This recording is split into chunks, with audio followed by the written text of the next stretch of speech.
Bem-vindo, meu amigo ou minha amiga.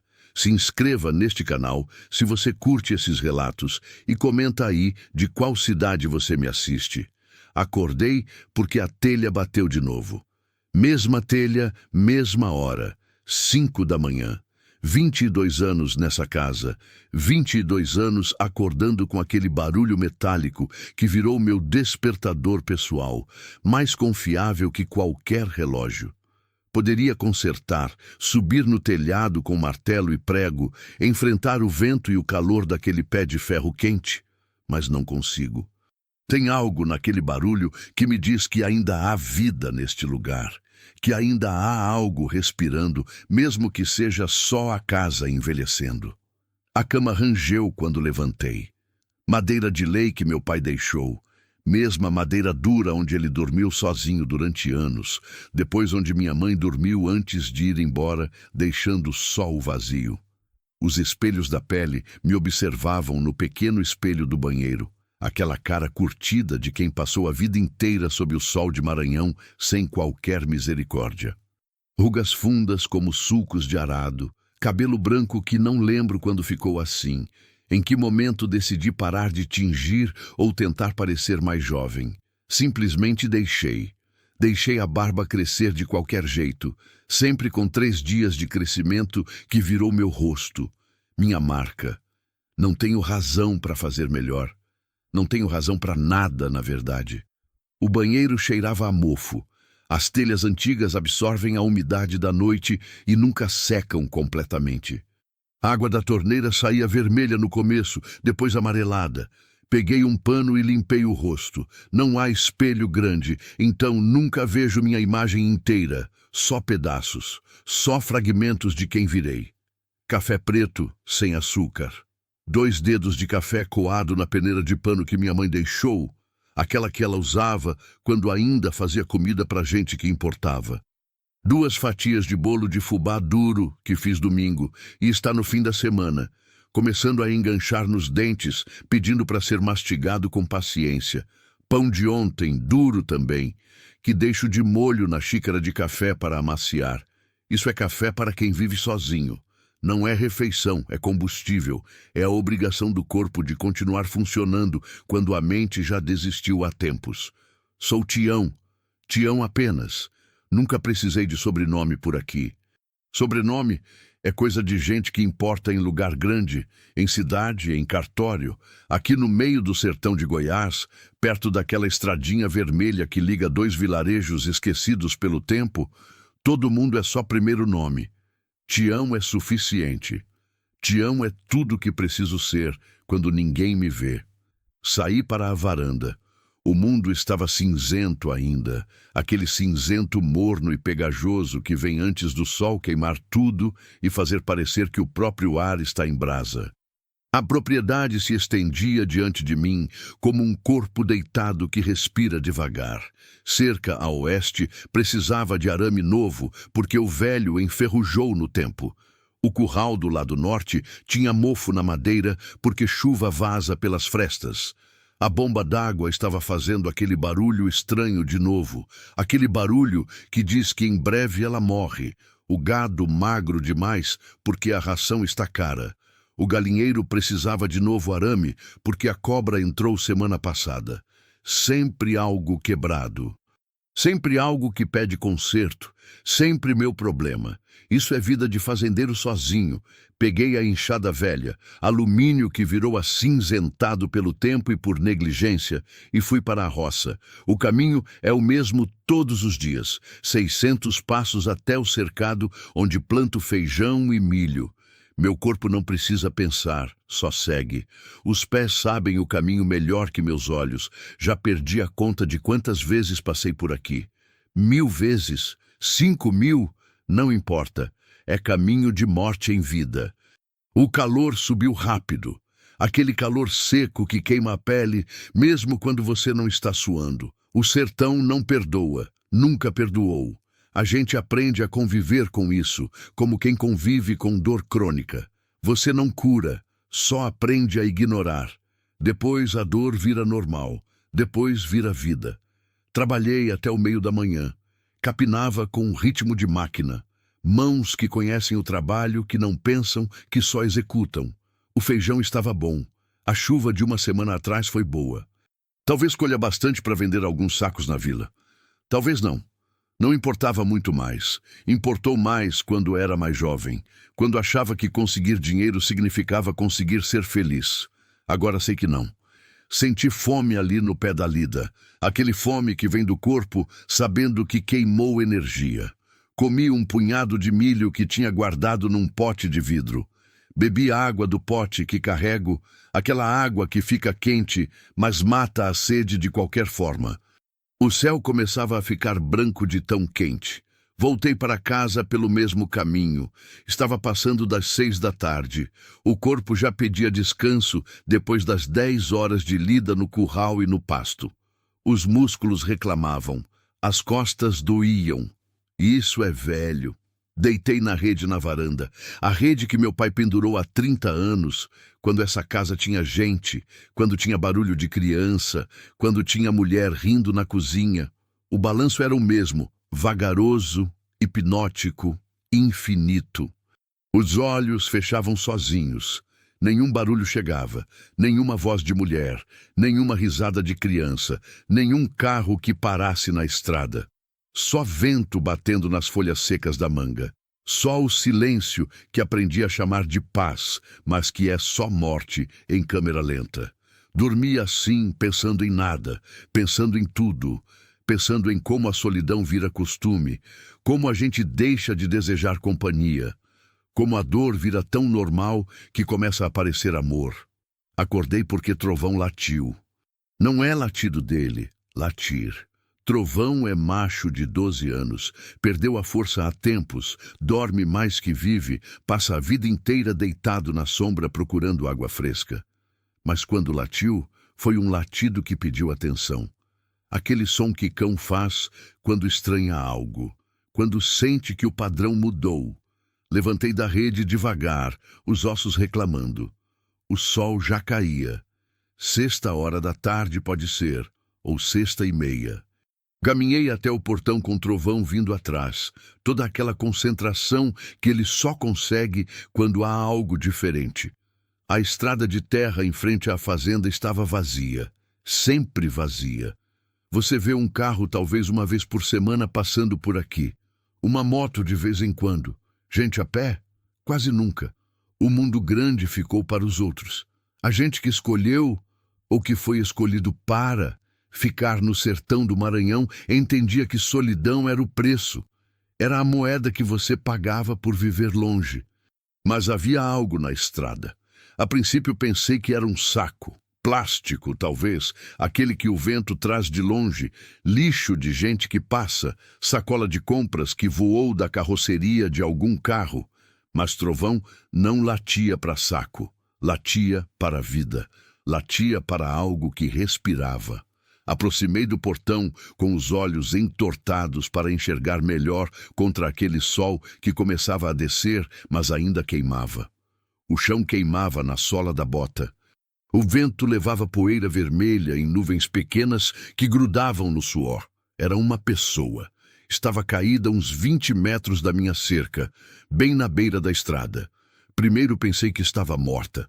Corpo esticado daquele jeito, sem se mover, sem sinal de vida, com uma roupa que parecia molhada de suor ou de chuva que caiu tempo atrás.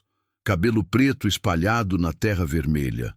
Pele escura queimada de sol, pele que já tinha levado muito calor. Mulher, jovem, talvez 20 e poucos anos, talvez menos. Era difícil saber com o rosto afundado naquele jeito, exausto, morrendo. Fiquei parado no portão por tempo demais. Aquele tempo que você fica quando vê algo que não deveria estar ali. Quando a vida normalmente de um dia se quebra por um encontro que você não procurou.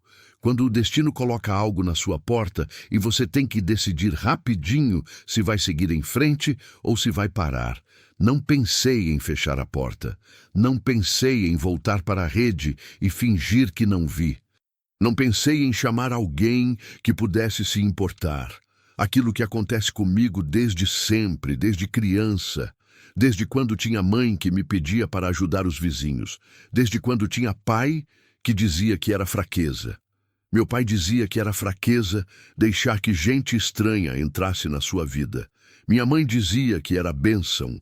Nunca soube qual tinha razão, mas toda vez que uma vida vulnerável aparecia na minha frente, eu parava e ajudava, mesmo quando doía, mesmo quando custava, mesmo quando a gente não tinha nada a dar além de presença. Abri o portão rangendo. A mulher não se mexeu. A respiração vinha fraca. Travessei os 20 metros pisando cuidado, como se aproximar rápido demais pudesse quebrar algo que já estava quebrado demais. Trovão vinha atrás, ofegante, interessado, aquele interesse que cão velho tem por coisa que ainda respira. Agachei ao lado dela.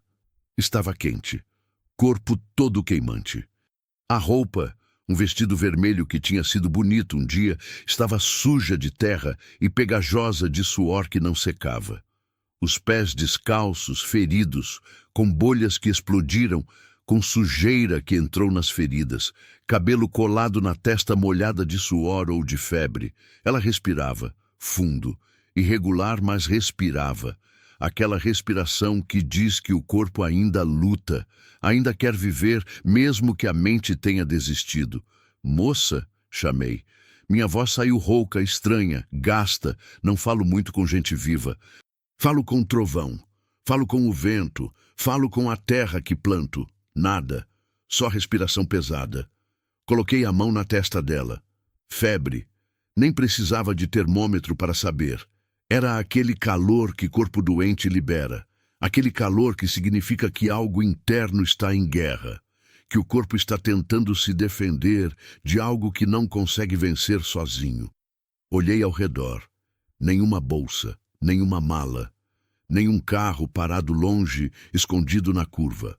Nada que explicasse de onde ela tinha vindo ou para onde ia. Só ela, deitada na beira da estrada de um lugar que ninguém passa. De um lugar que o mundo esqueceu. Como tinha chegado ali? Caminhando? De carona e foi deixada? Tinha fugido? Tinha sido expulsa? Não fazia diferença. Estava ali agora. Vulnerável. Quase inconsciente. E era responsabilidade minha. Respirei fundo. Passei um braço abaixo dos ombros dela e outro abaixo dos joelhos. Não era pesada. Esquálida até. Como se tivesse comido pouco por muito tempo. Como se tivesse vivido com medo. Levantei com esforço. Minhas costas reclamaram, cansadas, doidas, e comecei a voltar para a casa. Trovão seguia ao lado, dando apoio moral que cão dá. Ela murmurou algo quando comecei a andar. Não era palavras, era sons. Sons de quem está entre o mundo e o esquecimento. Sons que fazem a gente entender que a vida está saindo de alguém. Tá tudo bem, murmurei, mesmo sabendo que não era verdade. Mesmo sabendo que não podia prometer nada. Você tá aqui, tá segura agora. Menti para ela porque é o que a gente faz quando alguém está caindo. A gente mente dizendo que vai ficar tudo bem. A gente segura como se aquilo que seguramos não fosse desaparecer também no final. A gente mente porque é a única coisa que podemos oferecer naquele momento. Entrei em casa arrastando os pés. Deitei ela na cama que era minha, que eu dormi sozinho por 22 anos. Aquela cama que guardava o cheiro de solidão. Aquela cama que nunca teve outra pessoa deitada nela, desde que minha mãe foi embora. A febre dela queimava até pela proximidade. Fui até a cozinha com as mãos tremendo, tremendo de cansaço, de medo, de responsabilidade. Peguei um pano, mergulhei em água fria que tirei do poço e voltei. Passei na testa, nos braços, tentando baixar aquele calor que consumia ela de dentro para fora. Depois, fiz o que sempre faço quando não sei o que fazer. Sentei perto e esperei. A noite caiu devagar. A telha bateu no vento. Trovão roncou perto da porta da cozinha. E eu fiquei ali, acordado, ouvindo essa mulher desconhecida respirar como quem está lutando contra algo que não consegue vencer. Como quem está morrendo devagar. Pela primeira vez em 22 anos, não estava sozinho naquela casa. Não sabia se era bênção ou maldição. Mas já era tarde para voltar atrás. A noite foi longa. Não dormi. Fiquei sentado na cadeira de madeira ao lado da cama. Aquela cadeira que meu pai fez com as próprias mãos, que ninguém sentou excepto eu. E agora para montar guarda de um corpo que não conhecia. Guarda contra o quê? Não sei. Contra a morte, contra a febre, contra o medo que eu tinha de acordar de manhã e ela estar fria. Ela se mexia. Virava de um lado para o outro como quem está tendo pesadelo. Murmurava coisas que não dava para entender. Nomes às vezes. Mãe. Não. Por favor. As palavras de quem está tendo pesadelo. As palavras de quem está revivendo algo horrível enquanto dorme. Acordei várias vezes pensando que tinha morrido. Mas quando colocava a mão no seu rosto, sentia o calor, sentia a respiração. Sentia que ainda estava lutando. No meio da madrugada ela gritou, grito de puro terror, de pavor absoluto. Eu fiz o único coisa que ocorreu. Peguei na mão dela e apertei. Tá aqui, tá comigo, você não tá sozinha, falei. Não sabia se ela podia ouvir. Não sabia se importava, só sabia que tinha que tentar. O grito parou. Ela continuou dormindo, mas a respiração ficou um pouco mais calma. Achei uma muda de roupa minha dentro do armário. Simples, velha, folgada demais para qualquer um exceto eu. E a vesti nela enquanto dormia. Tinha que tirar aquele vestido vermelho que estava pegajoso de suor que não secava. Com cuidado, como quem cuida de coisa frágil, a despi. Deixei em uma bacia com água fria e sal. Pode ser que saia alguma coisa quando der tempo. A febre não baixava. Molhei o pano de novo. Pus na testa, nos pulsos. Aquele calor que queimava a minha mão também. Tentei dar água, mas ela não conseguia beber direito. A água escorria do canto da boca. Pensei em ligar para a vila. O telefone da cozinha ainda funciona, apesar de usar uma vez a cada 3 meses. É um desses aparelhos antigos, disco, que parece que vai quebrar a qualquer momento. Mas para ligar para quem? Para o doutor. Antônio, que fica a 40 quilômetros. Ele ia vir? E se viesse, quanto ia cobrar? Eu tinha grana guardada, mas não muita. 22 anos poupando, vivendo de pouco. Tudo por medo de ficar sem nada quando a idade chegasse. E agora tinha isso. Mulher desconhecida, febre alta e contas que não podia pagar. Deixei para depois. Primeiro precisava ver se ela acordava. Precisava saber quem ela era. Precisava entender se tinha alguém procurando. Quando o sol nasceu, cinzento e preguiçoso como tudo naquele lugar, ela abriu os olhos. Só por um segundo. Olhou para mim como quem vê uma sombra, como quem não consegue focar. Depois, os olhos fecharam de novo. Mas vi medo ali. Medo puro. Medo de estar em um lugar estranho com um homem estranho. Levantei da cadeira devagar. As costas doíam de estar sentado a noite toda. Os olhos ardiam de falta de sono. Você está em segurança, falei, do jeitinho mais doce que consegui fazer com essa voz que passa anos sem ser usada. Voz que virou áspera, voz que virou deserto. Encontrei você na estrada, tá doente.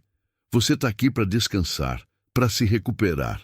Ela não respondeu. Pode ser que nem tenha me ouvido. Pode ser que tenha ouvido e simplesmente não confiasse. Confiança é luxo que mulher em perigo não tem. Fui para a cozinha. Fiz um caldo de osso que tinha no congelador. Carne que tinha guardado. Cebola, cenoura, sal. Deixei cozinhar enquanto eu trabalhava o feijão que precisava ser colhido. Não podia parar o dia todo de lado por causa de uma mulher que conheci ontem. A vida segue. O sertão não espera. O mundo não avisa quando vai exigir que você continue. Mas enquanto trabalhava no quintal, eu pensava nela. Pensava em como tinha roupa cara por baixo daquele vestido sujo. Roupa de gente que tinha dinheiro um dia. Pensava que ela não era daqui. Podia ouvir na forma como murmurava. O sotaque do litoral. Bahia, talvez. Ou Pernambuco. Podia ouvir na pronúncia, na forma como a língua se mexia. Pensava em como tinha chegado sozinha naquela estrada perdida de Maranhão, descalça e sem nada. Pensava em se ela tinha família procurando. Pensava em se alguém estava se preocupando. Pensava em se ela era importante para alguém. Isso doía. Esse tipo de pensamento que raspa o coração, porque eu sabia bem o que era ser deixado. Minha mãe foi embora quando eu tinha 8 anos. Deixou uma carta na cozinha dizendo que aquela vida pequena a asfixiava, que ela precisava de mais, que o sertão a estava matando em câmera lenta, que ela tinha que sair. Meu pai nunca falou bem dela depois. Nunca. Mas eu via como ele olhava para a estrada às vezes, esperando ela voltar. Esperando com aquele desespero silencioso que homem forte aprende a esconder, mas não consegue enterrar. Ela nunca voltou. Ele esperou a vida inteira. Morreu sozinho, há 2 anos, naquela mesma cama onde agora tinha uma mulher estranha. E eu herdei a casa vazia e a capacidade de se fechar em silêncio. Herdei a arte de suportar. Quando voltei para casa, ela estava acordada, sentada na cama, abraçando os joelhos, olhando pela janela como quem vê o mundo pela primeira vez, como quem está acordando para uma realidade que não quer enfrentar. Os olhos dela eram castanhos, tristes de um jeito que só quem sofreu muito consegue ter. Aquela tristeza que vira permanente no rosto.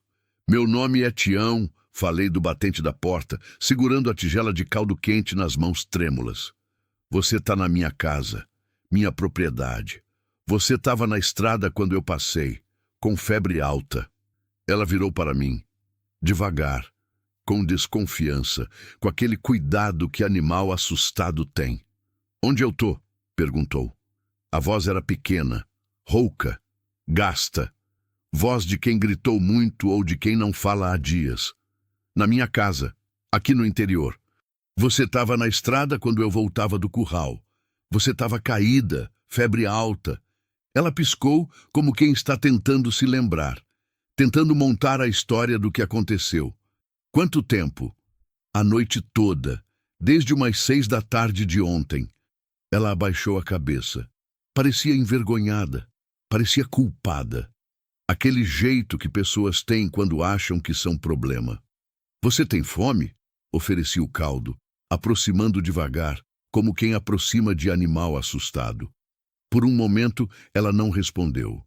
Depois estendeu a mão devagar, como quem mede o risco de confiar em um estranho. Pegou a tigela com ambas as mãos. Começou a beber em pequenos goles, como quem tem medo de vomitar. Obrigada, murmurou quando terminou. Qual seu nome? Ela hesitou. Hesitou por tanto tempo que pensei que não ia responder. Lúcia, falou finalmente. Bem-vinda, Lúcia. Ela não sorriu. Mas algo mudou no rosto dela quando eu disse aquilo. Uma pequena coisa, impossível de explicar. Como se alguém no mundo finalmente tivesse reconhecido que ela existia, que ela importava.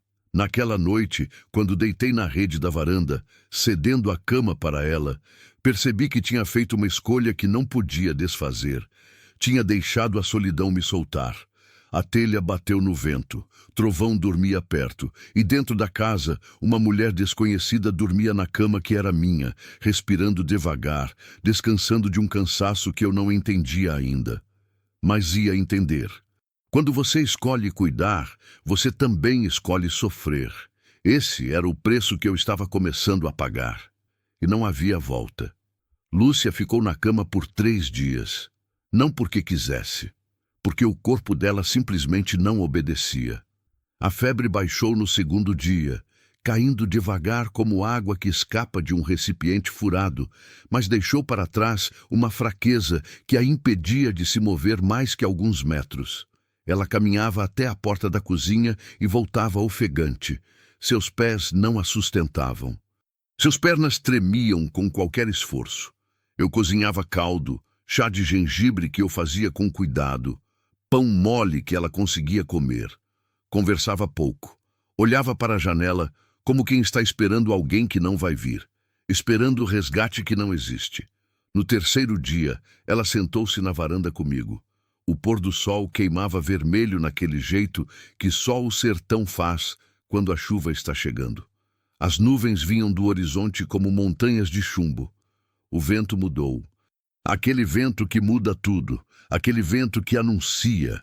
Vai chover, falei. Sim, respondeu ela, como quem sente na pele, como quem conhece tempestade porque já foi tempestade dentro de si. Fiquei em silêncio, longo. Depois perguntei com cuidado: como você chegou naquela estrada? Ela demorou para responder. Tão demorou que achei que não ia falar nada, que ia ficar com aquele segredo enterrado, mas depois respirou fundo. Respirou como quem vai pular de penhasco. Saí de uma casa em São Luís, começou. A voz dela era pequena, contida, apavorada. Trabalhava como empregada doméstica, para uma família rica. O patrão, ele era médico, tinha tudo que alguém poderia querer, mas ele fez coisas. Ela não precisou detalhar. Eu entendia. Homens que abusam do poder porque acham que podem, porque a mulher não tem para onde correr, porque ninguém vai acreditar na palavra dela contra a palavra de um homem com terno caro. Tentei falar para a patroa. Ela não acreditou. Disse que eu estava inventando, que homem decente não faz coisa assim, que eu devia agradecer por ter trabalho. Lúcia respirou trêmulo. Uma noite ele entrou no quarto do fundo onde eu dormia. Trancou a porta. Quando eu gritei, ele cobriu minha boca com a mão. Ele era grande, forte, e ninguém ouviria mesmo, porque a casa era grande demais. Ela parou. Olhou para as mãos. Depois ele disse que se eu falasse para alguém, ele dizia que fui eu que ofereci, que eu tinha tentado seduzir ele, que ninguém ia acreditar em uma criada contra um homem respeitável. Eu sentia a raiva fervilhando dentro de mim. Raiva antiga, raiva que vinha de longe. Peguei minha roupa, meu dinheiro guardado, todo o que pude juntar em 2 anos, e fui embora de madrugada, sem deixar recado, sem avisar, só sumi. Certo, murmurei. Peguei um ônibus para o interior, pensei que podia desaparecer, virar outra pessoa longe de lá. Mas o dinheiro acabou rápido, muito rápido. Comi pouco para economizar, caminhei dias naquela rodovia quente. A comida que tinha terminou, não dormi direito em 1 semana. Ela olhou para mim. Acho que desmaiei, acho que meu corpo só parou, cansou, desistiu, não aguentava mais. Entendi. Algumas pessoas têm limite, chegam naquele ponto onde o corpo recusa continuar se a mente não consegue mais. Lúcia tinha chegado ali, naquela estrada poeirenta em frente à minha casa, porque tinha fugido de algo que a consumia de dentro para fora. Como eu tinha fugido, de um jeito diferente. Você tem família? Perguntei. Mãe, respondeu. Mas ela acha que sou fraca por não aguentar. Meu pai nunca voltou quando saiu de casa. Fui criada por minha mãe que sempre disse que homem é assim e a gente tem que se sujeitar, que a gente tem que ser grata por ter comida e um lugar para dormir. Pronto. Tinha ouvido a mesma história a vida inteira. De mulheres que aprendem que resignação é virtude, que medo é dever, que silêncio é amor. Sua mãe está errada, falei. Lúcia levantou os olhos para mim. Olhos que tinham perdido esperança. Você foi corajosa. Corajosa demais, talvez, mas corajosa. Sair com nada, caminhar sozinha, recusar, fugir. Isso não é fraqueza, Lúcia. Isso é força. Ela piscou rápido, como quem está segurando lágrima, como quem aprendeu que chorar é perder. Foi nesse momento que a primeira gota caiu. Grande, pesada, quente. Caiu na mão dela. Depois na minha, depois na varanda de madeira velha. Depois vieram mais, e mais, e mais. O vento começou a girar, a poeira levantou da estrada, as nuvens que eram montanhas de chumbo viraram um teto que desabava. A chuva que tinha sido promessa virou realidade, virou tempestade, virou fúria de céu. Dentro! Gritei. Nos metemos na casa quando a chuva começou a cair como alguém jogando água de um balde gigante. Como o céu desmontando. O vento batia nas janelas como quem quer entrar. As telhas da casa velha reclamavam. Trovão latiu assustado e foi se encolher debaixo da mesa da cozinha. Lúcia se sentou na cama. Eu comecei a verificar as janelas. Uma delas deixava entrar gotículas de chuva. Peguei um pano e coloquei embaixo. Outra rachou levemente. Coloquei um plástico que segure com fita. Terceira janela tinha vazamento antigo. Coloquei várias bacias no chão. Essa é a vida da gente aqui. Tempestade é sempre uma ameaça. Pode passar rápido, pode virar dilúvio, pode destruir colheita de meses. Pode levar a gente também.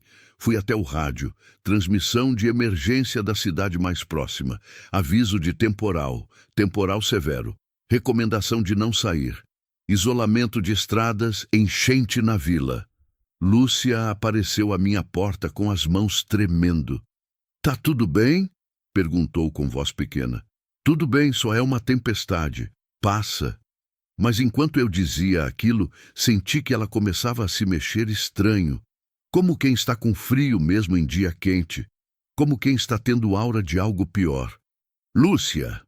Ela tocou a testa, depois se aproximou de mim. Quando ela caiu, caiu rápido. Um segundo ela estava em pé. No seguinte, estava no chão. Gritei. Não sei porquê. Gritar não ajuda em nada. Mas a gente grita. A febre voltou. Pior dessa vez. Muito pior. Temperaturas que não deviam existir. Temperaturas que matam. Deitei ela na cama de novo. O termômetro velho que tinha marcava 39,5. Aquele ponto onde febre vira perigosa. Onde você começa a pensar em infecção, em pneumonia, em coisas que matam pessoas sozinhas em casas isoladas no sertão. "Não", murmurei quase para mim. "Não agora, não assim." Mas o vento não ouve, a chuva não ouve. Lúcia começou a delirar. Chamava por nomes, gritava palavras sem sentido, nomes de gente que magoou ela. O corpo dela queimava, eu molhava panos, passava na testa. Dava água que ela não conseguia beber direito. Panos molhados, água fria, ventilador velho que rangeu quando liguei. A chuva caía mais forte, o telhado inteiro parecia que ia desabar. Fui até o telefone com as mãos tremendo. Disco, marcação lenta. Cada número parecia levar uma eternidade. O sinal era fraco. Consegui ligar para a vila, para o telefone público perto do armazém. "Alô?" atendeu uma voz masculina. Seu Mário, que passa a vida toda naquele telefone público. "É Tião, da Fazenda para Norte." "Oi, Tião, tudo bem? Tem uma moça aqui com febre alta, muito alta. Tá delirando. Preciso do doutor Antônio." "Tião, com essa chuva, ninguém sai nessa estrada agora não. Vira isolada em minutos. A água até aqui na vila já tá escura." Silêncio meu. Aquele silêncio que é desespero. "Você tem remédio aí?" "Tenho dipirona, antitérmico velho." "Dá para ela. Mantém molhada. Se piorar muito..." Ele fez pausa. Uma pausa que era o peso do mundo. "Se piorar muito, você tira ela da cama e deita no chão com um ventilador. Corpo contra o frio do chão. Baixa a temperatura rápido." "Como assim?" "No chão, Tião. É o último recurso, mas funciona." Desliguei sem agradecer, falta de educação, mas educação não importava, só Lúcia importava. Voltei para ela. Dei a dipirona diluída em água. Passei pano molhado cada 5 minutos. Rezei baixo, coisa que não fazia desde a infância, por ela não piorar. Rezei para Deus que não acreditava que existisse. Rezei para santos que tinha esquecido que existiam. Por volta da meia-noite, ela começou a convulsionar. Leve. Tremores que percorriam o corpo, mas convulsionava. Aquele jeito que corpo tem quando está morrendo. Eu não pensei. Tirei a coberta. Deitei ela no chão de terra batida da casa, aquele chão que tinha pisado milhares de vezes. Abri a porta da janela, mesmo com a chuva caindo dentro, e liguei o ventilador velho no máximo. Fiquei ali, ajoelhado do lado dela, suplicando para um Deus que não acreditava. "Por favor", sussurrei. Por favor, não leva ela. Por favor, não a tira de mim. Por favor, deixa ela viver. Como se a vida fosse minha para oferecer. Como se eu tivesse autoridade sobre morte. Porque se Lúcia morresse, eu ia morrer também. Não do coração, mas da alma. Ia voltar àquele silêncio que tinha aprendido a chamar de vida, mas que era só morte em câmera lenta. Morte que respira devagar. A chuva caiu a noite inteira. Trovão tremeu debaixo da mesa. Vento quase derrubou a porta. Água entrava de todos os lados. Mas eu fiquei ali, ajoelhado, rezando, molhando panos, segurando a mão de uma mulher que tinha fugido de tudo e tinha encontrado, por acaso, a única pessoa que não podia abandoná-la. Porque a responsabilidade que você escolhe é a mais pesada que existe. Às 6 da manhã, quando o amanhecer começou a aparecer cinzento e fraco, a febre baixou. Lentamente, muito lentamente, mas baixou. Grau por grau, como quem solta a garganta de quem estava afogando. Lúcia dormia, respiração profunda. Corpo mais fresco. Suor que tinha queimado a pele começou a secar. Eu ainda estava ajoelhado ao lado dela. Quando percebi que ela ia viver, eu comecei a chorar. Silencioso. Daquele jeito que homem que viveu sozinho chora. Sem som, só com o corpo tremendo. Tremendo de alívio.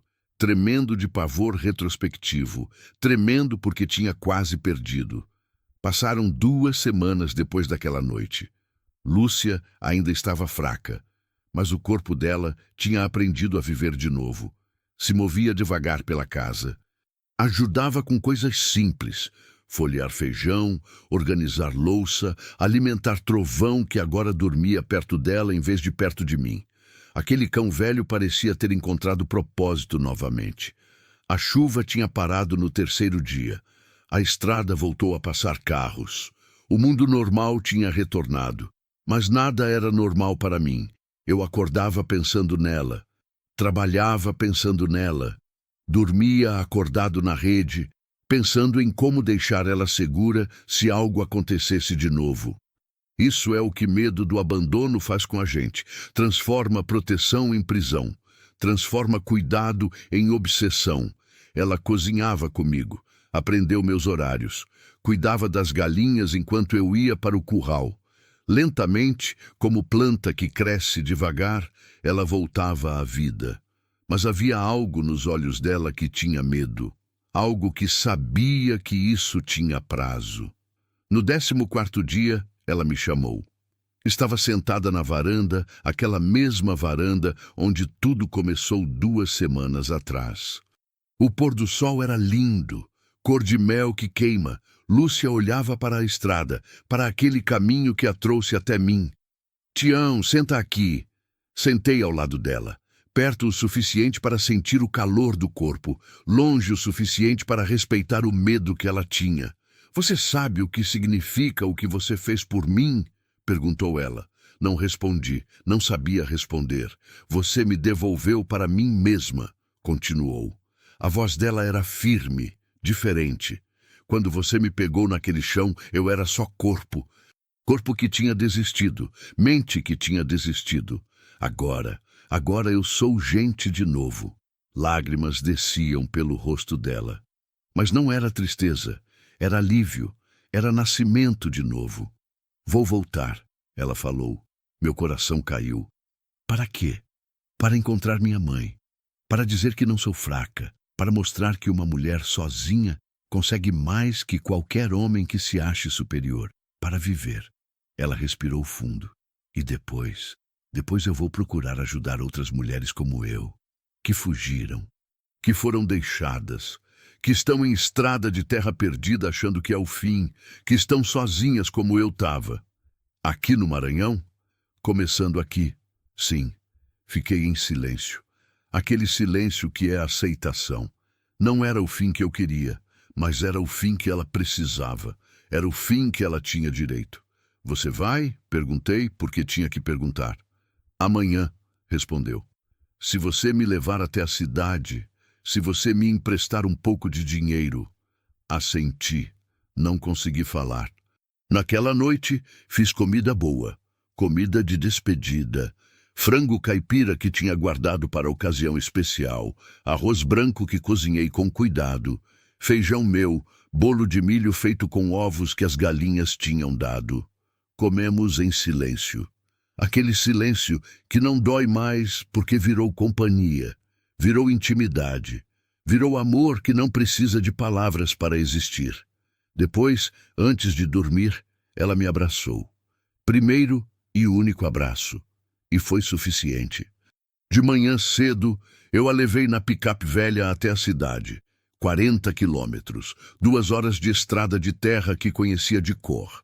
Ela dormia no caminho, cabeça encostada na janela. Parecia criança, parecia em paz, parecia estar se despedindo dela mesma de tempo atrás. Deixei ela na rodoviária, que é mais um prédio de cimento que construíram ali do que uma rodoviária de verdade, mas era ali que os ônibus paravam. Ela tinha o dinheiro que eu tinha guardado. Recusou, mas eu coloquei na mochila dela enquanto dormia. Tinha roupa limpa de vários dias. Tinha comida que preparei na noite anterior.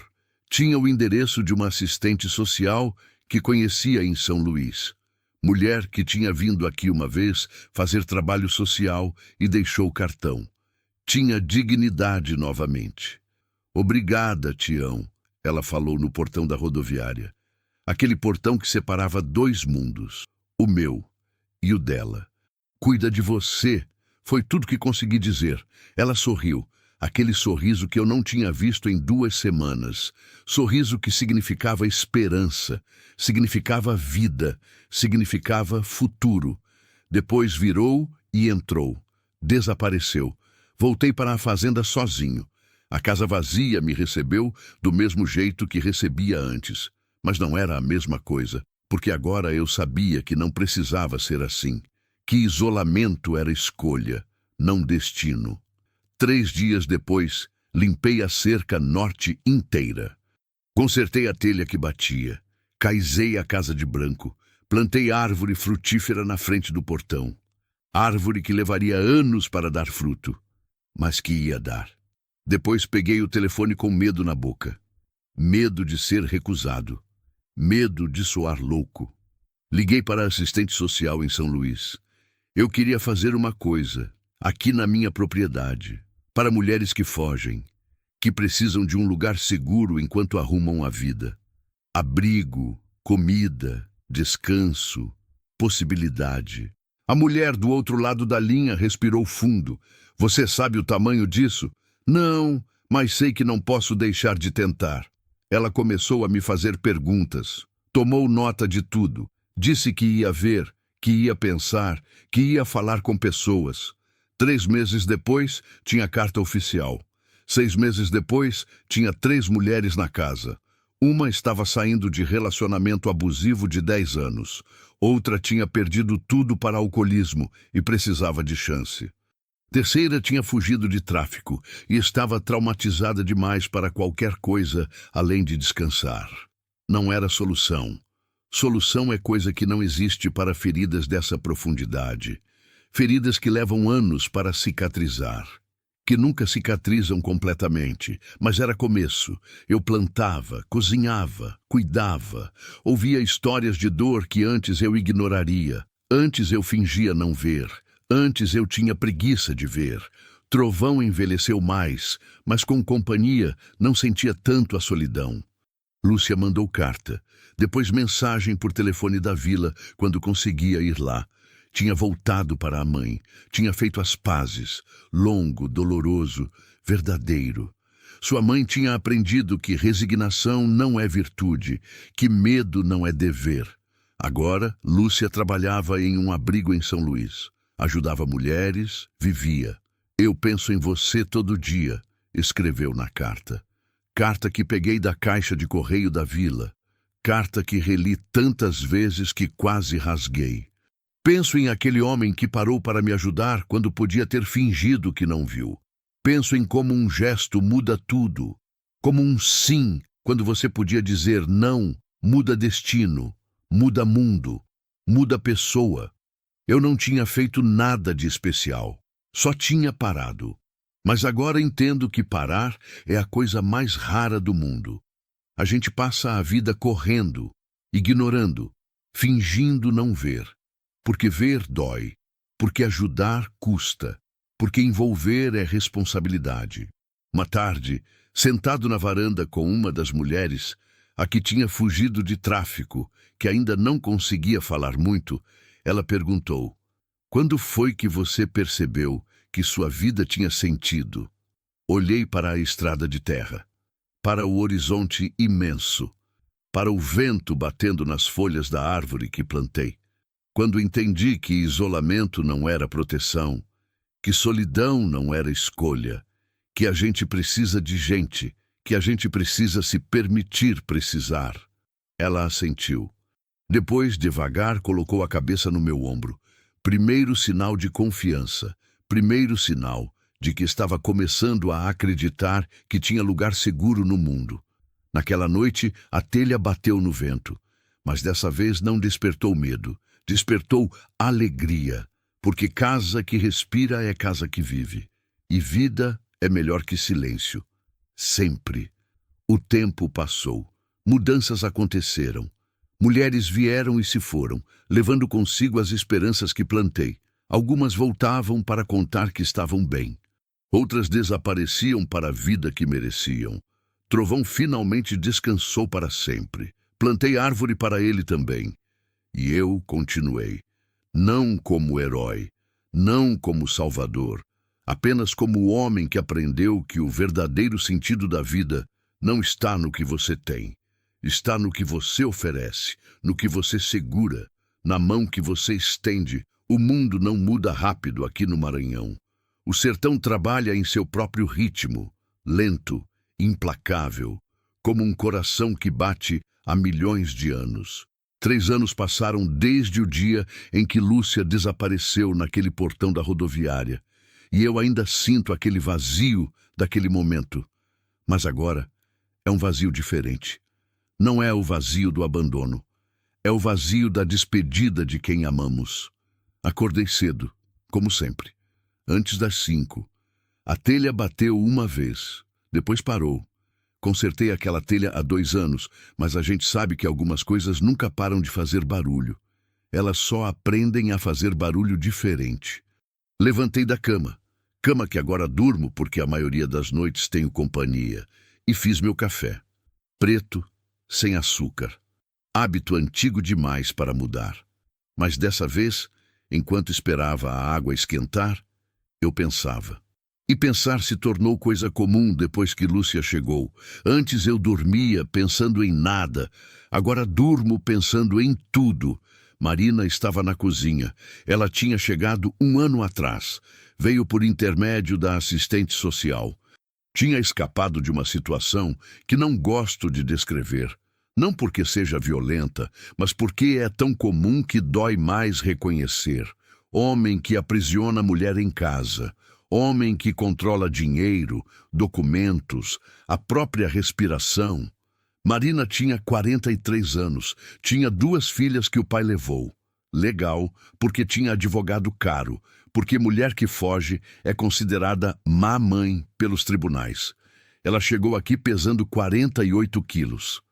Hoje pesa 55 e sorri sem olhar para trás constantemente. Café? Perguntei. Por favor, Tião. Ela havia aprendido a fazer café do jeito que eu gosto, coisa que ninguém nunca fez antes. Pequenos gestos que significam que você existe para alguém. Enquanto tomávamos café, ouvimos barulho vindo do quarto de hóspedes. Sofia estava acordando.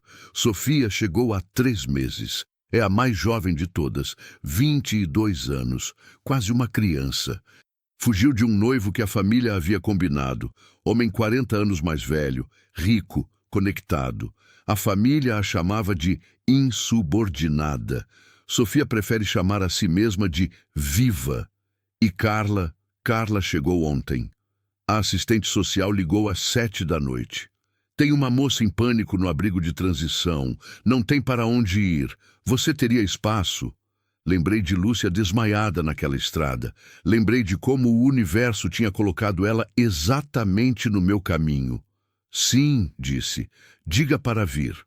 Carla chegou de táxi com uma mala plástica e o rosto destruído de quem dormiu 3 noites seguras. Ela tinha deixado o marido. Ele era militar.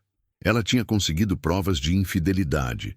E quando digo infidelidade, digo com mulheres muito mais jovens, adolescentes praticamente. Ela tinha denunciado e agora ele a procurava para acertar as contas. Mostrei seu quarto. Coloquei toalha limpa. Pedi para Marina preparar comida. Sofia desceu em pijama. "Tem mais alguém?" perguntou para Carla. Aquele jeito que quem está traumatizado pergunta, sempre procurando validação de que sua dor não é única. "Sim", respondeu Carla baixo. "Você também?" "Também", confirmou Sofia. Elas se abraçaram. 2 mulheres completamente estranhas, abraçadas na minha cozinha às 7 da noite, porque o reconhecimento da dor compartilhada é a coisa mais bonita que existe. Isso começou a acontecer mais frequentemente depois que o abrigo se consolidou. Como tudo começou a ficar real, não foi fácil. Os primeiros 3 meses foram caóticos. Minha casa não foi feita para isso. Uma casa de solteiro do sertão, com 2 quartos, uma cozinha pequena, um banheiro. Mas a assistente social, Sofia Mendes, sim, mesmo a Sofia do abrigo, ironicamente, tinha conexões. Conseguiu uma subvenção pequena do governo estadual. Um padre conhecido dela doou madeira e vidro. Peões da região ajudaram a construir 2 quartos adicionais, um banheiro novo. O trabalho foi lento. Choveu durante semanas, mas a gente persistiu porque a gente precisava persistir. Tomei empréstimo no banco, dinheiro que nunca pensei em gastar. Aos 51 anos, eu estava assumindo uma dívida que poderia não pagar até morrer. Mas quando você vira alguém que cuida, você não voltava. A maior dificuldade não foi estrutura, foi aprender a ser presença constante. Durante 22 anos, eu fui sozinho. Aprendi a ser invisível. Aprendi a passar um dia inteiro sem falar uma palavra. Aprendi que silêncio era segurança. De repente, tinha que ser o oposto. Visível, acessível, falante. Uma vez, no 5º mês, uma das mulheres, chamada Denise, acordou gritando de madrugada. Pesadelo ou memória. A linha entre as duas é tênue para quem passou por violência. Fui para seu quarto. Acordei ela devagar. Paguei a água fria do rosto. Fiz chá de camomila. Sentei perto. Esperei. Ela chorou por 2 horas. Não disse nada. Cheguei perto, mas não toquei sem permissão. Deixei minha presença ser companhia. De manhã ela pediu desculpas. "Não precisa", falei, mas acordei todo mundo. Acordou não? Ninguém acordou. "Mesmo assim, você não deveria..." Parei ela. "Dever é palavra que ninguém aqui tem direito de usar. Você está segura. Isso é tudo que importa." Denise saiu daqui 1 mês depois. Conseguiu emprego em uma loja de roupas na vila. Alugou apartamento pequeno com outra mulher. Mantém contato. Manda mensagens às vezes. "Como você está, Tião?" "Saudades da fazenda." Isso me ensinou algo importante. Não é sobre elas ficarem. É sobre elas irem embora seguras, com raízes. As histórias que ninguém pediu para saber.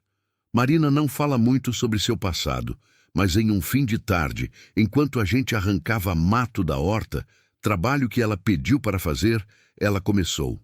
"Meu marido era perfeito quando a gente se casou." Começou. Eu estava ouvindo. Gentil, educado, ia buscar meus amigas, ia conversar com meus pais. Parecia ser tudo que uma mulher poderia desejar. Ela arrancou uma touceira de mato com força.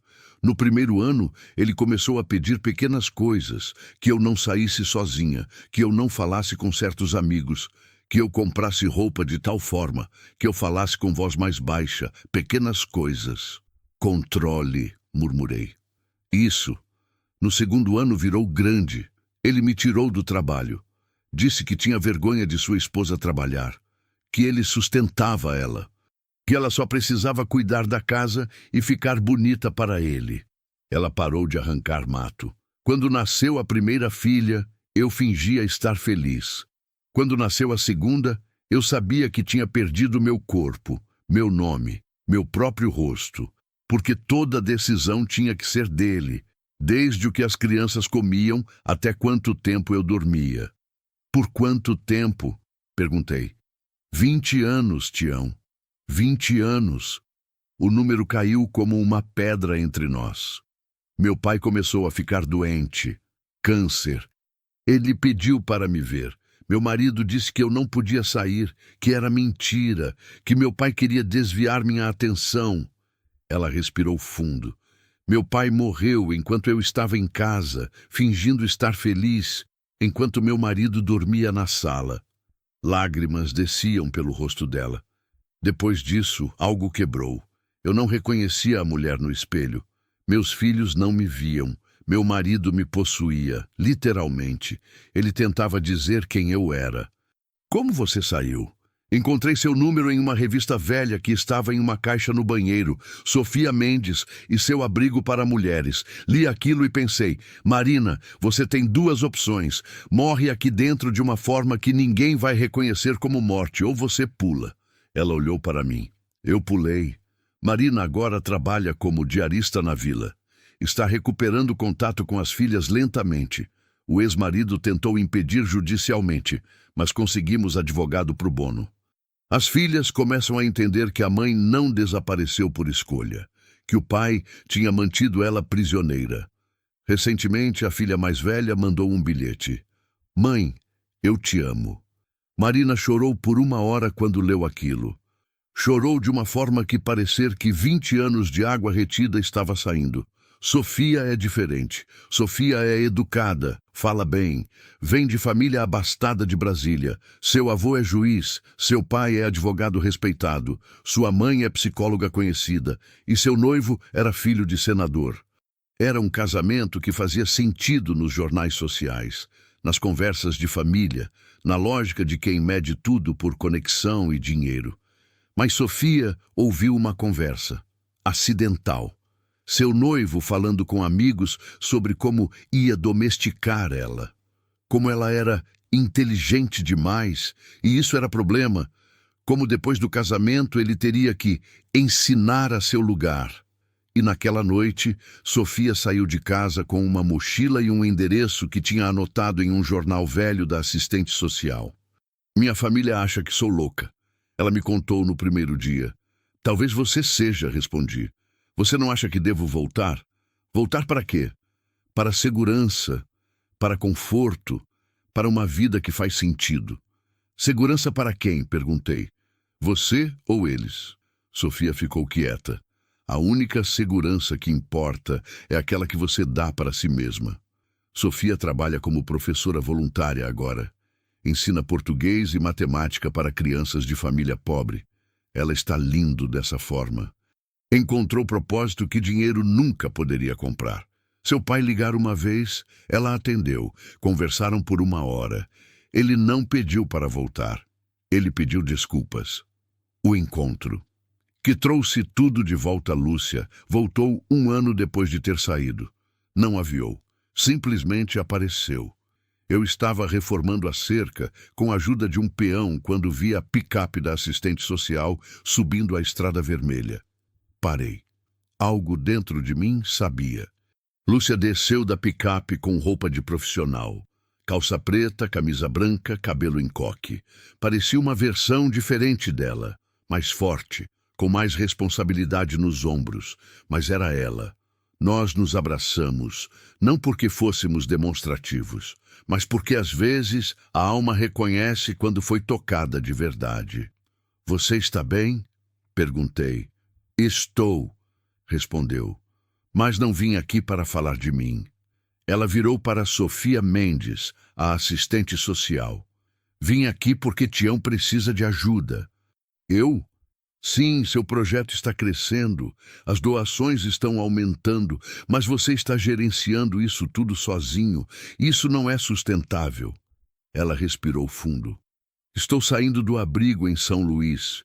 Consegui uma bolsa para estudar administração, mas durante o dia preciso trabalhar. E pensei, ela olhou para mim nos olhos, que eu poderia trabalhar aqui, ajudar você, estruturar isso melhor, fazer crescer. Fiquei em silêncio por tanto tempo que ela ficou preocupada. Se você não quiser, tudo bem, eu só... Quer ficar? Interrompi. Sim. Ficar de verdade ou ficar temporário? Ficar de verdade, respondeu. Se você deixar. Naquela noite preparei comida boa. Apresentei Lúcia para Marina, Sofia e Carla. E algo mágico aconteceu. Lúcia começou a contar sua história, e quando terminou, Marina começou a contar a dela. Depois, Sofia. Depois, Carla. E eu simplesmente ouvi. As mulheres se reconheceram umas nas outras através da dor compartilhada. Não de uma forma competitiva, quem sofreu mais, mas de uma forma que significava: você não está sozinha, eu entendo, eu estou aqui. Naquela noite dormiu um silêncio diferente na fazenda. Silêncio, que significa paz, a transformação, que ninguém viu, vindo. A comunidade começou a mudar. Não de repente, mas gradualmente a gente percebeu que estávamos criando algo maior que um abrigo. Estávamos criando um movimento. As mulheres que passavam pela fazenda começavam a contar histórias. Começavam a dizer que existia um lugar, um homem, mulheres que entendem, segurança sem julgamento. Outras mulheres começaram a aparecer. Algumas queriam ficar, outras queriam apenas saber que sabiam para onde ir se precisassem. Uma veio para perguntar se podia trazer sua filha, que o pai estava abusando. Outra veio para pedir ajuda para denunciar. Lúcia começou a organizar grupos de apoio. Sofia Mendes, a assistente social, fez contatos e conseguimos uma advogada voluntária que trabalha com questões de direito familiar. Um psicólogo de São Luís começou a vir uma vez por mês para atender as mulheres. O Jornal da Capital mencionou nosso trabalho. Isso trouxe mais doações, mais atenção, mas também trouxe algo que eu não esperava: hostilidade. Alguns homens da região começaram a reclamar. Tião está encorajando mulher a abandonar marido. Tião está criando comunista na fazenda. Tião está metendo nosso negócio, nosso direito de família. Uma noite, 3 homens apareceram na porta. Eram da região. Eu conhecia. Pequenos fazendeiros que achavam que mundo funcionava como funcionava para eles, com mulher obediente e filha virgem. Tião, começou o mais velho, a gente veio conversar de homem para homem. Conversem, respondi. Você está guardando mulher que fugiu de marido legítimo aqui. Isso é crime. Isso é assédio moral de família. Não, respondi calmo. O que é crime é o que o marido estava fazendo com ela. Você não sabe o lado dele. Não preciso saber. Se uma mulher teve que correr, é porque tinha razão. Um deles se aproximou. Você sabe que pode perder essa terra por acolher vagabunda? Travei. Lúcia apareceu atrás de mim. Não sou vagabunda, falou. Voz calma, mas forte. Sou uma mulher que fugiu de abuso. E estou aqui porque esse homem teve coragem de parar quando a maioria passa direto. Os 3 ficaram em silêncio. Sofia, que estava ouvindo da cozinha, apareceu também. Meu pai é juiz, falou. Se vocês ameaçarem novamente esse abrigo ou essa pessoa, vou falar com ele e vou processar vocês por coação, ameaça e tudo mais que meu advogado encontrar. Os homens saíram. Mas aquela noite me ensinou que o mundo não aprecia quando você tira alguém de seu lugar. Apesar de tudo, há momentos em que a solidão volta. Não como antes, aquela solidão de silêncio absoluto. Mas aquela solidão de quem entende que não pode salvar todo mundo. Uma mulher chegou, chamava-se Paula. Tinha fugido de uma situação terrível. Meu coração foi para ela imediatamente. Nos primeiros meses, ela melhorou. Começou a rir. Começou a acreditar que podia reconstruir. Mas algo pesado a carregava. Um peso que ela não conseguia colocar para fora. Uma manhã, acordei com Lúcia gritando. Paula tinha tomado remédios vencidos. Muitos remédios. A gente a levou para o hospital na cidade. Os médicos disseram que se tivéssemos atrasado meia hora, ela teria morrido. Paula sobreviveu fisicamente, mas quando acordou, ela pediu para voltar, para a casa de seu agressor, porque, pelo menos ali, ela sabia o que esperar. Eu não consegui impedir. Não é crime ficar com alguém que te machuca. É só escolha de quem está tão machucado que não consegue mais acreditar que existe saída. Lúcia chorou aquela noite. Comigo, Marina, Sofia, Carla. Significa que falhamos, disse Lúcia. Não, respondi. Significa que às vezes a ferida é tão profunda que uma mão, mesmo que genuína, não consegue alcançar. Então, para que estamos fazendo tudo isso? Porque para algumas mulheres a gente consegue. Para Paula, nós tentamos. E isso importa. Aqui é onde fico vulnerável. Quando Lúcia chegou, eu era um homem vazio, um corpo que respirava, mas não vivia. Tinha escolhido solidão porque relacionamento tinha machucado meu pai, porque conexão tinha feito minha mãe partir, porque amar parecia ser risco que não valia a pena. Eu estava errado. Estar sozinho não é estar seguro, é estar morto em câmera lenta. Lúcia me devolveu algo que não sabia que tinha perdido, a capacidade de importar para alguém, de fazer diferença, de ser necessário não por posse, mas por escolha. Quando você cuida de alguém, você aprende que vulnerabilidade não é fraqueza. É coragem, porque quer dizer que você escolheu arriscar seu coração quando podia tê-lo trancado. Eu ainda tenho meus medos. Tenho medo de Lúcia sair daqui. Tenho medo de que Marina volte para seu marido. Estatisticamente, mulheres em situação de abuso voltam em média 7 vezes. Tenho medo de não conseguir ajudar alguém que chegue quebrada demais, mas tenho aprendido a carregar medo junto com esperança. E isso é novo para mim. De manhã, acordamos cedo. Lúcia faz café. Marina cuida da horta. Sofia ensina as crianças que começaram a aparecer, filhos de mulheres que estão aqui. Carla está aprendendo a cozinhar, porque disse que nunca havia cozinhado em 20 anos de casamento. Trovão envelheceu mais. Tem problemas nas patas, mas ainda dorme perto da porta, como se estivesse montando guarda de nossas vidas. A fazenda mudou. O curral agora tem também uma pequena escola. A horta produz o suficiente para alimentar todo mundo e vender para a vila. A renda ajuda a sustentar o abrigo. Recentemente, conseguimos registrar a fazenda como organização formal. Isso significa mais doações, apoio legal, estrutura, significa que é real. Não é hobby, não é caridade de um velho solitário, é instituição que existe e persiste. Denise, a que acordou gritando, escreveu: Caro Tião, quero que você saiba que consegui meu primeiro apartamento. É pequeno, mas é meu. Ninguém me controla aqui. Ninguém me toca sem permission. Ninguém grita. Você me ensinou que silêncio não é obrigação. Que solidão é escolha, não punição. Estou bem, estou feliz, vou te visitar em breve. Tenho alguém que quero que você conheça. Com amor, Denise. Outras mulheres mandaram mensagens. Uma conseguiu emprego como secretária. Outra se reencontrou com filha que o pai tinha tirado. Outra abriu pequeno negócio de costura. Outra voltou para a escola e está fazendo faculdade de noite. Não é solução mágica, mas é reconstrução.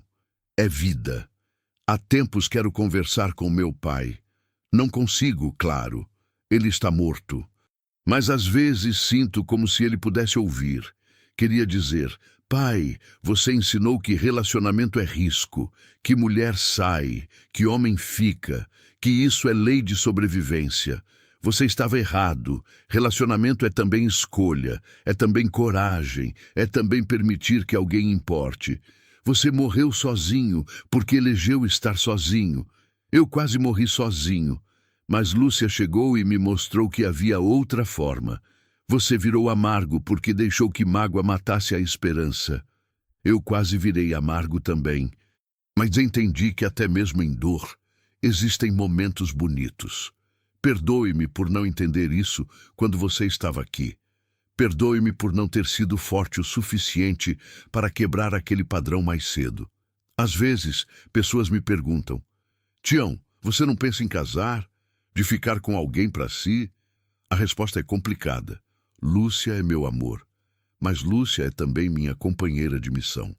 Ela veio para trabalhar no abrigo e nós nos tornamos parceiros na forma mais profunda possível, não através de casamento, mas através de propósito compartilhado. É relacionamento, apenas não nomeado da forma tradicional. Marina, Sofia e Carla.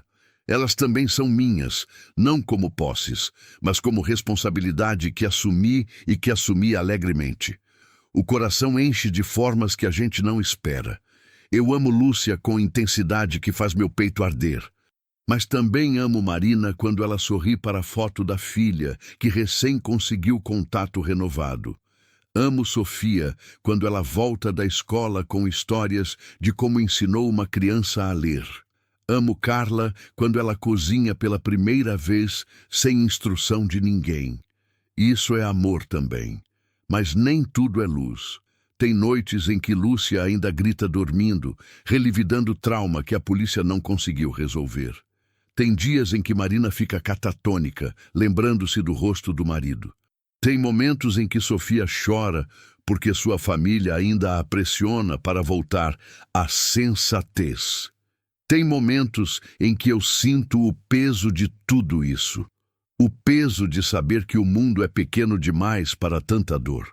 Que existe gente sofrendo além daquela fazenda. Que meu abraço, meu cuidado, minha presença é apenas gota em oceano. Mas então, me lembro de Lúcia desmaiada na estrada. E me lembro de que, às vezes, uma gota é tudo que alguém precisa para sobreviver. Um dia, Lúcia me deu uma carta. Abre quando eu não estiver aqui, disse. Abri semanas depois, quando ela tinha ido para a cidade para uma conferência. Caro Tião, você salvou minha vida, mas mais importante, você me devolveu para mim mesma. Quando você me pegou naquela estrada, eu era apenas corpo, sem sonho, sem propósito, sem esperança. Você não pediu nada. Você não esperou reconhecimento, você apenas cuidou. E isso me ensinou que humanidade ainda existe, que homem ainda pode ser decente, que mundo ainda tem lugar para a bondade silenciosa. Agora, 3 anos depois, eu sou professora, sou trabalhadora social, sou mulher que ajuda outras mulheres. E tudo isso começou porque um homem simples do sertão decidiu parar quando a maioria passaria direto. Você mudou meu destino. Mas também, de forma que talvez você nunca entenda completamente, eu mudei o seu. Porque você viveu 22 anos em solidão. E por um segundo, você pensou que isso era normal, que era aceitável, que era a única forma de estar seguro. Eu vim provar que estava errado. E agora você vive cercado de propósito, de amor, de responsabilidade, de razão para acordar. Você não é herói, Tião. Você é apenas homem. Homem que escolheu acreditar que fazia diferença. E faz. Com todo o meu amor e gratidão, Lúcia. Estou aqui, escrevendo isso, aos 54 anos. Meu corpo mostra os anos de sol e trabalho. Minhas mãos estão enrugadas. Meu cabelo completamente branco. Mas meus olhos têm algo que não tinham antes. Reconhecimento. Reconhecimento de que vivi, de que matéria, de que deixei marca. A fazenda agora recebe mulheres de vários estados. Temos voluntários que vêm ajudar. Temos estrutura profissional. Temos futuro. Mas o que mais importa é simples. Hoje havia comida na mesa para 7 pessoas. Hoje, uma mulher chegou assustada e foi recebida com sorriso. Hoje, Marina recebeu foto de sua filha na formatura. A primeira vez que a filha viu ela em 1 ano. Hoje, Sofia conseguiu beca para a faculdade em outra cidade e nós festejamos isso. Hoje, Carla dormiu sem pesadelo. Hoje, Trovão ainda está vivo, respirando, mantendo guarda. Hoje, Lúcia sorriu para mim como quem sorri para alguém que conhece a alma. Hoje foi um bom dia, e bons dias são escassos. Quando Lúcia chegou, o mundo não mudou. Não houve terremoto, não houve revelação cósmica, não houve nada que o mundo pudesse reconhecer como transformação. Mas eu sabia. Porque transformação real é silenciosa. É aquela que acontece dentro, aquela que você carrega para sempre, aquela que muda como você vê a vida. Eu era homem que acreditava que solidão era proteção. Agora sei que solidão é morte em câmera lenta. Eu era homem que não acreditava em futuro. Agora tenho esperança. Não esperança ingênua de que tudo vai dar certo, mas esperança real. Aquela que vem de ter visto que mesmo em mundo que machuca, ainda existem pessoas dispostas a curar.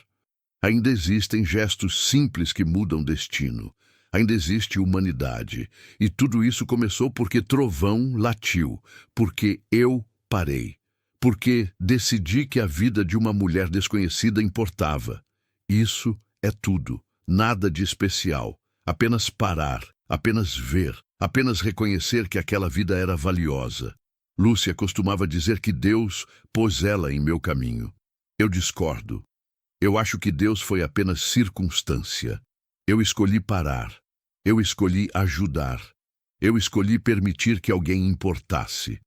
E essa escolha, repetida uma e outra vez, com mulher após mulher, com gesto após gesto, é o que transforma o mundo. Não grande, mas real. Hoje recebi mensagem de Lúcia. Ela está em Brasília, em conferência sobre direitos das mulheres. Ela apresentou trabalho sobre nosso abrigo, mostrou números, mostrou histórias, mostrou transformação. A mensagem dizia: Tião, hoje falei para 300 pessoas sobre você, sobre aquele homem do sertão que decidiu acreditar. Eles te aplaudiram. Não conhecem seu rosto, mas aplaudiram sua humanidade. E pensei, você nunca vai ser herói de jornal. Você nunca vai ser famoso. Você nunca vai ser reconhecido como deveria. Mas cada mulher que você tocou sabe. Cada vida que você salvou sabe. Cada propósito que você criou sabe. E isso é melhor que fama. Isso é legado. Te amo, Lúcia. E eu chorei. Aquele choro que só homem que foi sozinho sabe chorar, com alívio, com gratidão, com certeza de que finalmente, depois de 22 anos, eu tinha encontrado razão. A telha bate no vento, mas agora eu ouço música nisso.